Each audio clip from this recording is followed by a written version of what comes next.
Good morning students. अपने हम इस तीसरी वीडियो में पढ़ेंगे मेरी कल्पना का आदर्श समाज, डॉक्टर भीमराव अंबेडकर का एक लघु निबंध है। तो भीमराव अंबेडकर जीवन भर अछूतों और दलितों के उद्धार के लिए प्रयत्नशील रहे। तो उन्होंने आजादी के बाद एक ऐसे समाज की कल्पना की थी जो उनकी दृष्टि में पूर्णतः आदर्श हो। तो उनके अनुसार किसी भी आदर्श समाज में 3 तत्वों का होना अनिवार्य है। नंबर 1 समानता, नंबर 2 स्वतंत्रता और नंबर 3 बंधुता यानी भ्रातृत्व। समानता, इसमें सभी समान रूप से समान हो।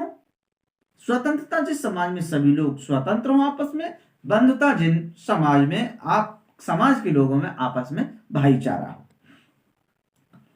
तो सबसे पहले पहला पॉइंट पढ़ते हैं हम इस लघु निबंध का। लोकतंत्र क्या है आंबेडकर जी के अनुसार? लेखक का आदर्श समाज स्वतंत्रता, समानता और भाईचारे पर आधारित होगा। उसी को कहेंगे वो आदर्श समाज, जिसमें तीनों चीजें शामिल होंगी।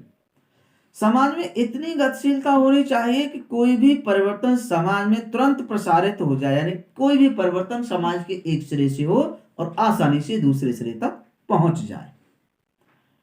ऐसे समाज में सबका सब कार्यों में भाग होना चाहिए। सभी समाज के लोग सब कार्यों में सम्मिलित रूप से भाग लें। सबकी रक्षा के प्रति सबको सचेत रहना चाहिए, एक दूसरे का सहयोग देना चाहिए। सबको संपर्क के साधन और अवसर मिलने चाहिए। सब संपर्क बनाए और प्रत्येक व्यक्ति को अपना विकास करने का अवसर मिले। यही है अंबेडकर जी के अनुसार लोकतंत्र। लोकतंत्र मूलतः सामाजिक जीवनचर्या की एक रीति और समाज के सम्मिलित अनुभवों के आदान प्रदान का नाम है। क्या है लोकतंत्र इनके अनुसार? सामाजिक जीवनचर्या की एक रीति और समाज के सम्मिलित अनुभवों के आदान प्रदान का नाम है लोकतंत्र।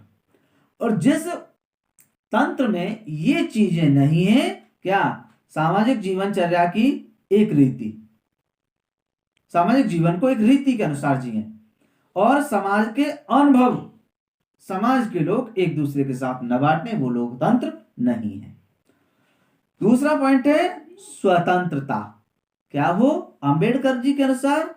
आवागमन की स्वतंत्रता हो, जीवन और शारीरिक सुरक्षा की स्वाधीनता की स्वतंत्रता हो, संपत्ति की स्वतंत्रता हो, जीविका को आगे बढ़ाने के लिए जरूरी